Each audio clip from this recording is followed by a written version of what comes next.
గత ప్రభుత్వం అన్ని రాష్ట్రంలోని అన్ని వర్గాల సంక్షేమాన్ని వాళ్ళ ఆర్థికాభివృద్ధిని కాంక్షించి అనేక పథకాలు ప్రవేశపెట్టడం జరిగింది. ఒక్క పథకం మీద కూడా ఇప్పుడు స్పష్టత లేదు. ఫర్ ఎగ్జాంపుల్ యాదవుల కోసం ఉన్నటువంటి వాళ్ళ అభివృద్ధి కోసం పెట్టినటువంటి గొర్రెల పెంపకం పథకాన్ని టోటల్గా మూసివేసినట్టుగా మనకు అర్థమవుతా ఉంది. ఇప్పటికే యాదవ సోదరులు చెల్లించిన డిపాజిట్ కూడా తిరిగి వాపసు తీసుకునే ప్రభుత్వం ఎక్కడ కూడా లేదు.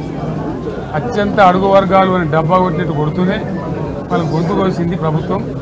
దళిత వర్గాల కోసం గణితంలో ప్రవేశపెట్టిన విప్లవాత్మకమైనటువంటి దళిత బంధు పథకాన్ని ప్రస్తావన కూడా లేదు.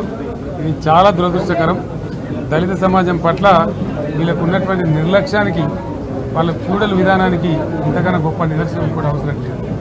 అదేవిధంగా మత్స్యకారులకు భరోసా లేదు, ఎవరికి కూడా చెప్పుకోదగ్గ భరోసా లేదు. ఇందులో విశేషం హైలైట్ ఏంటంటే ఆర్థిక మంత్రి ప్రతి మాటను ఒత్తి ఆ డబ్బు వచ్చినప్పుడు అదేందో పెద్ద మహాప్రపంచం విజయంలాగా ఒత్తి చెప్పడం తప్ప కొత్తది ఏమి లేదు. ఒత్తి పలుకులు పలకడం తప్ప కొత్తగా చెప్పింది ఏమి లేదు. ఏ ఒక కొత్త సంక్షేమ పథకం కానీ ఏది కూడా లేదు. మహిళల పట్ల కూడా చాలా స్పష్టంగా చెప్పాల్సిన అవసరం ఉండే.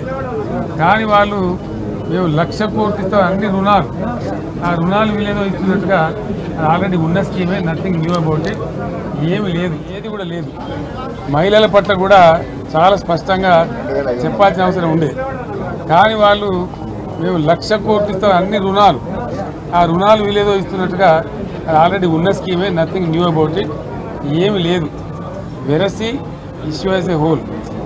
దురదృష్టం ఏంటంటే, చాలా బ్యాడ్ లక్ ఏంటంటే, మేము కూడా ప్రభుత్వం ఏర్పడిన తర్వాత కనీసం ఒక 6 మాసాల సమయం వాళ్ళకి ఇవ్వాలని మేము అనుకున్నాం. నేను కూడా శాసనసభకు దగ్గర రాలేదు. కానీ ఈరోజు బడ్జెట్ చూస్తే ఏ ఒక్క పాలసీ ఫార్ములేషన్ జరగలేదు. రాష్ట్రానికి సంబంధించినటువంటి ఏ ఒక్క విషయంలో కూడా ఈ అర్బక ప్రభుత్వం ఇప్పటి వరకు పాలసీ ఫార్ములేషనే చేసినట్టుగా కనపడతలేదు. వ్యవసాయం ఉంది, మాకు స్పష్టమైన అవగాహన ఉండే ఈ రాష్ట్రంలో వ్యవసాయ స్థిరీకరణ జరగాలని మేము 2 పంటలకు కూడా ఇచ్చినాం రైతు బంధు. వీళ్ళు ఎగ్గొడతామని చెప్తా ఉన్నారు. మేమేదో రైతులకు ఇచ్చిన డబ్బును దాన్ని పాడు చేసినాము, చెడగొట్టినాము, దుర్వినియోగం చేసామన్న పద్ధతిలో దురదృష్టకరమైన వ్యాఖ్యలు చేస్తూ ఉన్నారు. అంటే ఇది పూర్తిగా రైతు శత్రు ప్రభుత్వం అనేది తెలుస్తూ ఉంది. ధాన్యం కొనుగోలు చేయలేదు, విద్యుత్ సరఫరా చేయడం లేదు, నీరు సరఫరా చేయడం లేదు, చాలా ఇబ్బందులు పెడతా ఉన్నారు. ఇంకా రైతు భరోసా, రైతు బంధు గురించి ఇంకా ప్రస్తావనే లేదు. ఎప్పుడేస్తారని మా ఎమ్మెల్యేలు అడిగితే కూడా కనీసం సమాధానం చెప్తలేరు. కాబట్టి రైతులను వంచింది ప్రభుత్వం, వృత్తి కార్మికులను వంచింది. ఒక్క పాలసీ, ఇండస్ట్రియల్ పాలసీ ఏమిటి?